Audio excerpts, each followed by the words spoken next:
Ayo, kalian sudah cuci tangan belum? Kalau belum, cuci tangan dulu ya, agar kuman dan bakteri tidak masuk ke tubuh kalian.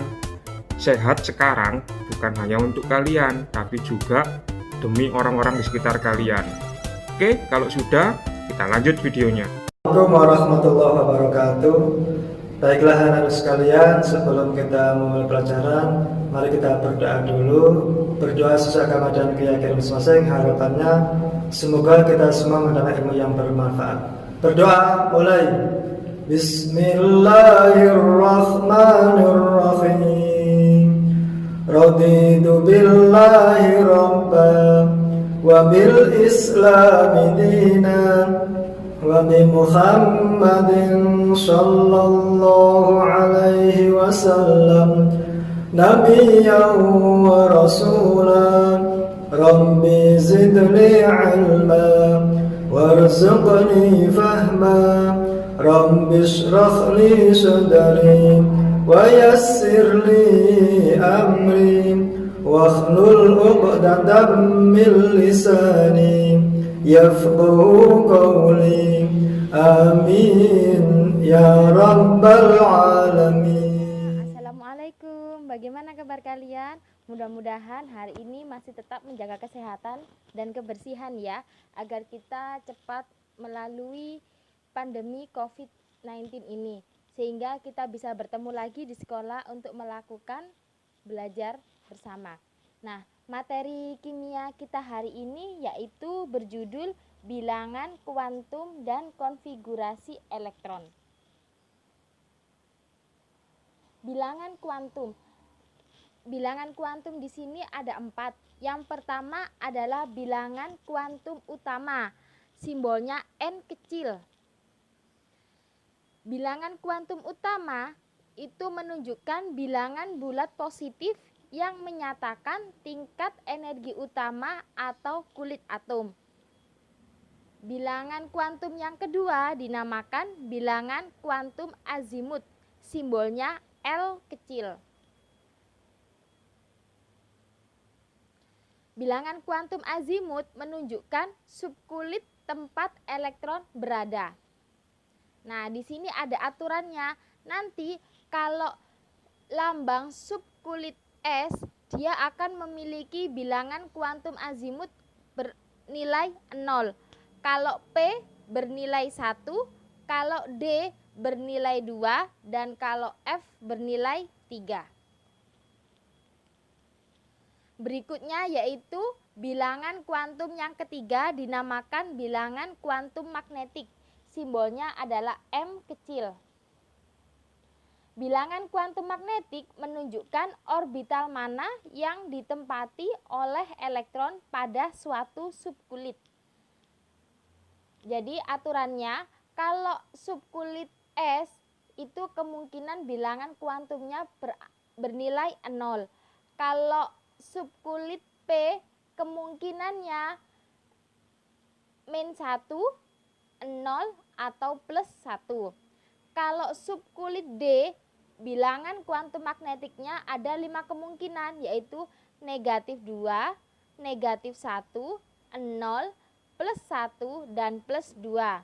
Kalau F lebih banyak lagi, yaitu min 3, min 2, min 1, 0, plus 1, plus 2, atau plus 3. Jadi S di sini dia akan memiliki hanya satu kotak atau satu kemungkinan ruang yang ditempati oleh elektron.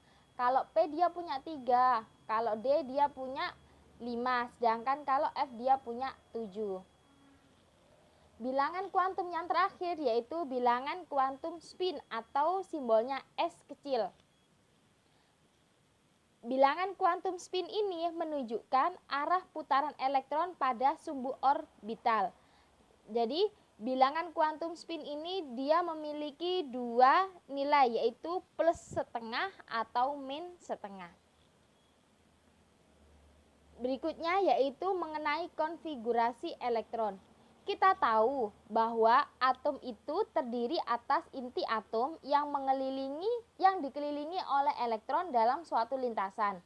Nah, elektron ini akan tersebar dan menempati lintasan yang berbeda-beda.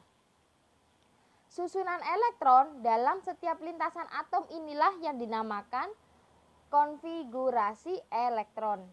Jadi, untuk menunjukkan konfigurasi elektron kita memiliki aturan yang sesuai dengan tingkat energinya. Jadi 1S, 2S, 3S, 4S, 5S, 6S, 7S, 8S. Berikutnya 2P, 3P, 4P, 5P, 6P, 7P, dan seterusnya. Ada 3D, 4D, 5D, 6D, dan seterusnya.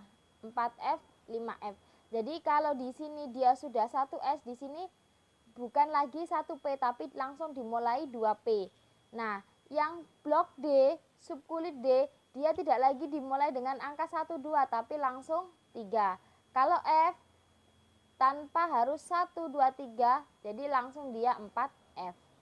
Nah, ini menunjukkan tingkat energi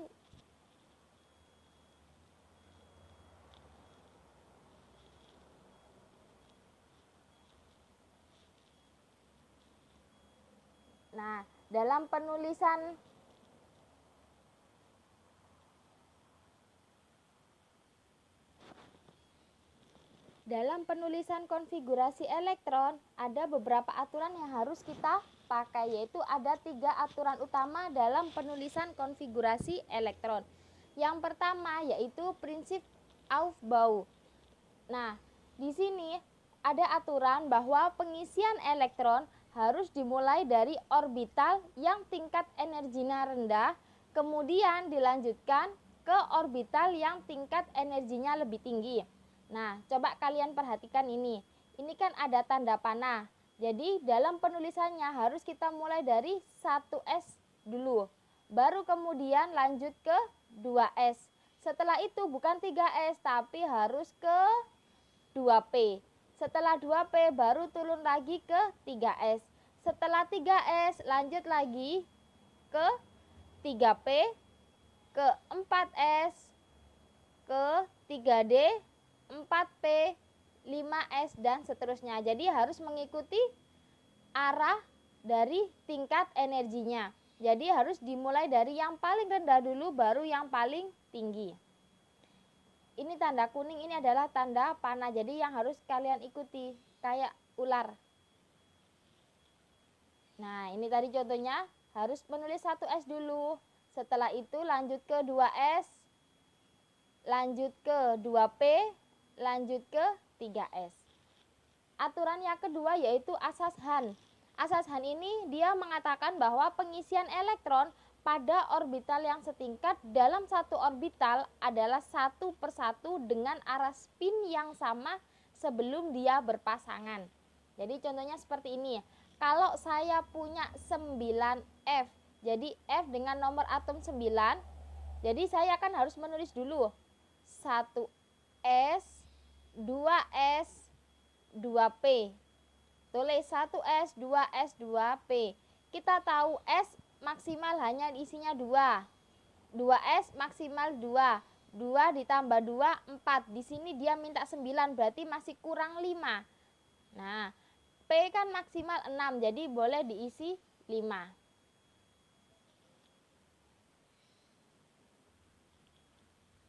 Jadi 1S2 itu kan dia punya orbital 1. Untuk mengisi elektronnya harus satu persatu, yaitu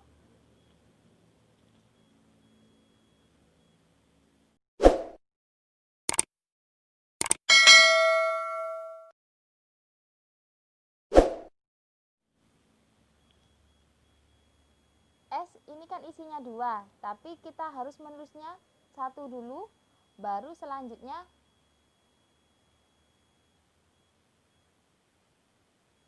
nah 1 lagi, tapi dengan arah yang berbeda, satunya ke atas dan satunya ke bawah.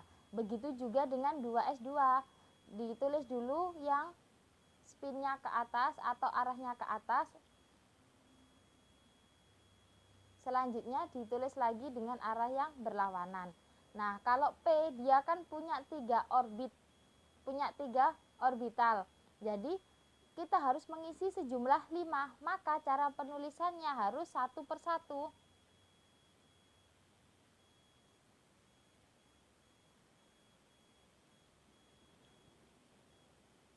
Nah, jadi satu persatu dulu tiap kotak dengan spin yang arahnya ke atas. Baru kemudian kalau semua kotaknya sudah full, sudah penuh, maka kita tulis dengan yang arah berlawanan.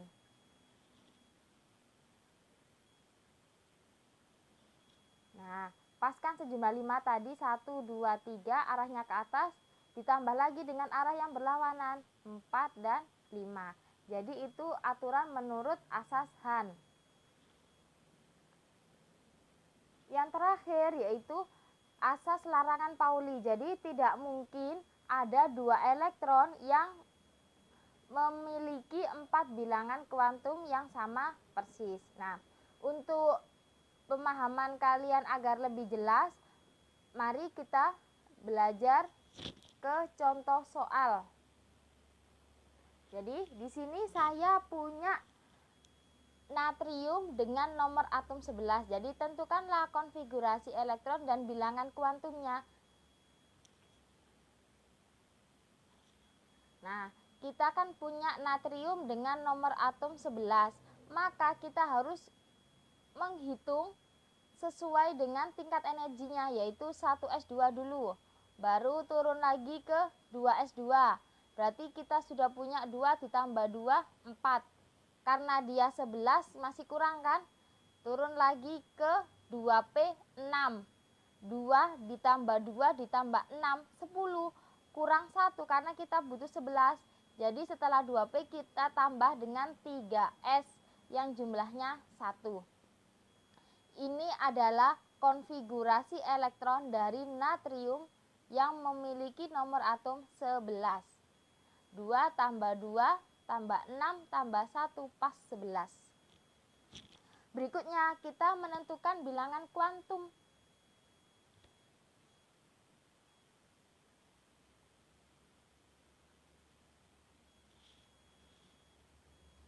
Nah, kita tahu S punya 1 orbital, S punya 1 orbital, P punya 3, dan S punya 1. Mari kita isi sesuai dengan jumlah elektron yang dia miliki.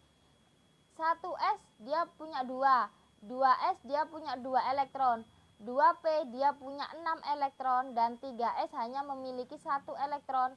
Nah, kita pakai aturan yang tadi untuk mengisi elektron ke dalam orbitalnya. Nah, kita isi dulu dengan arah yang ke atas, kemudian baru ke bawah. Selanjutnya di 2s juga demikian. Spinnya ke atas, kemudian spin ke bawah. Nah, untuk 2p kita isi dulu semuanya dengan spin yang ke atas, ke 3 kotaknya. Kemudian kalau sudah penuh dari 3 kotak ini, baru karena dia butuh 6, kurang 3 lagi kan, kita isi dengan arah spin yang berbeda. Nah, pas dia sudah berisi 6. Selanjutnya 3s hanya berisi 1. Nah, harus ke arah atas terlebih dahulu. Inilah konfigurasi elektron dari natrium yang bernomor atom 11. Berikutnya kita cari bilangan kuantum. Nah, natrium tadi kan 1s2, 2s2, 2p6, 3s1.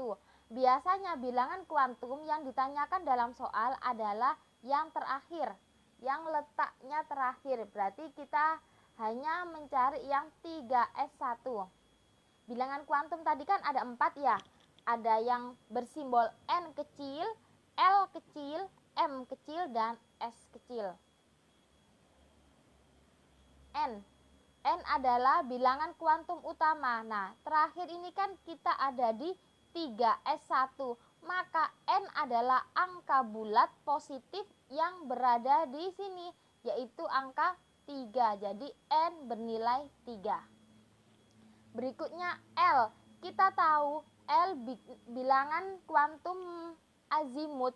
Jika dia subkulitnya berakhiran di S, maka L-nya bernilai 0.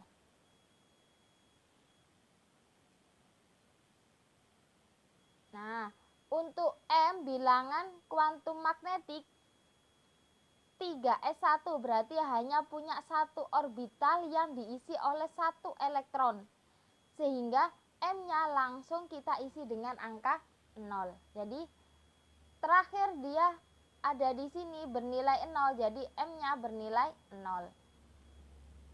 Untuk spinnya, elektronnya kan jumlahnya cuma 1. Cara penulisan pertama kan harus berdiri spinnya. Karena dia berdiri spinnya, maka dia bernilai positif setengah. Jadi inilah bilangan kuantum dari natrium yang memiliki nomor atom 11. Contoh yang kedua. Tentukanlah konfigurasi elektron dan bilangan kuantum dari oksigen dengan nomor atom 8. Sama seperti yang contoh sebelumnya. Nomor atom 8, maka kita harus mencari konfigurasi elektron dulu. Kita jalan dulu ke 1s2. Turun lagi ke 2s2. Turun lagi ke 2p. Ingat, kita butuh 8 elektron, 2 ditambah 2 ketemu 4, jadi masih kurang 4 sehingga P kita isi 4. Nah, di sini 2P 6, jadi maksimal dia berisi 6 orang atau 6 elektron. Jadi kalau dia diisi 8, 7 tidak boleh. Jadi tapi kalau dia diisi kurang dari 6 diperbolehkan. Sama seperti juga dengan S. S maksimal diisi oleh 2. Jadi kalau diisi 1 boleh, kalau diisi 3 tidak boleh. D juga demikian, D maksimal diisi 10, maka jika kalian isi dengan angka 9, 8 diizinkan, tapi kalau kalian isi dengan 11, 12 dan seterusnya tidak diizinkan karena maksimal dia isinya 10. Nah, kita lanjut ke bilangan kuantum dari oksigen. Nah, kita tahu S tadi kan dia punya satu orbital. 2S berarti dia juga punya satu orbital karena dia subkulitnya S. Tapi 2P subkulitnya P, maka kita punya 3 orbital. Dia diisi oleh 2 elektron. Kita tulis spin ke atas, spin berlawanan. Berikutnya yang 2S spin ke atas dan spin yang berlawanan. 2P juga demikian. Kita tulis terlebih dahulu 1 spin ke atas, 2 spin ke atas, 3 spin ke atas. Dia harus diisi 4, berarti harus kembali lagi ke nomor yang ke ruang yang nomor 1 dengan spin yang berlawanan. Nah, pas kan? Jadi jumlahnya ada 4. Itulah konfigurasi elektron dari oksigen dengan nomor atom 8. Selanjutnya kita mencari bilangan kuantum dari oksigen. Tadi konfigurasi elektronnya ketemu 1s2, 2s2 dan 2p4. Untuk bilangan kuantumnya yang terakhir adalah 2p4. Jadi ini yang akan kita cari bilangan kuantumnya. N adalah angka bulat yang ada di sini yaitu 2. Kita tulis N-nya 2. L kecil bilangan kuantum azimut.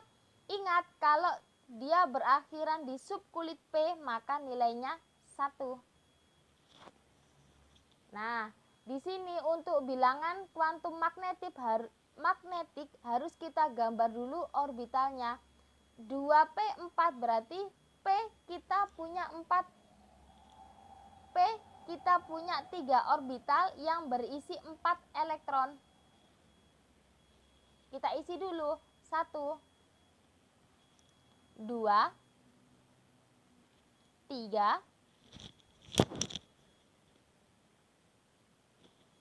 karena sudah penuh berarti kita kembali lagi ke orbital yang pertama.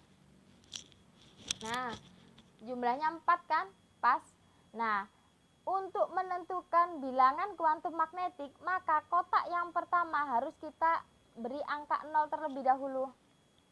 Nah, 0 setelah angka 0 kan plus 1, sebelum angka 0 kan min 1.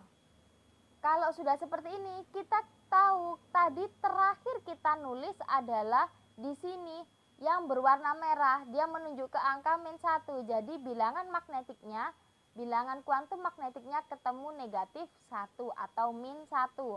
Kemudian gimana kalau spinnya? Nah, ingat, kalau dia spin berdiri,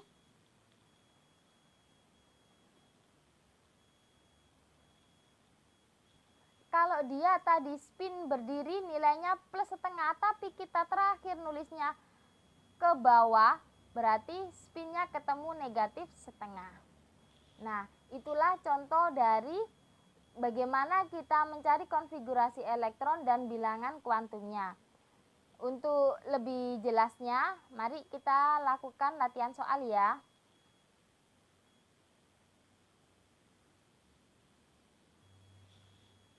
Nah, agar kalian lebih paham, coba kalian cari konfigurasi elektron dan bilangan kuantum dari fosfor dengan nomor atom 15 dan kalsium dengan nomor atom 20. Nah, jangan lupa segera dikerjakan di lembar jawaban kalian, kemudian kirim ke guru mata pelajaran kimia.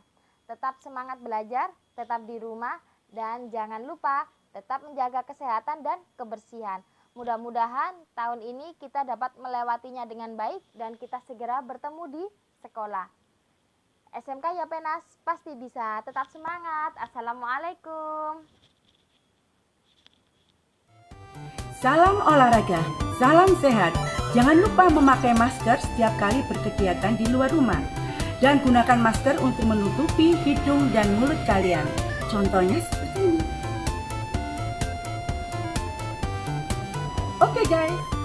Bagaimana dengan pembelajaran hari ini? Sukses selalu, tetap semangat. Jangan lupa jaga kesehatan, pakai masker, selalu cuci tangan, dan jangan lupa jangan keluyuran kemana-mana. Tetap di rumah saja, bantu orang tua. Jangan lupa ibadah.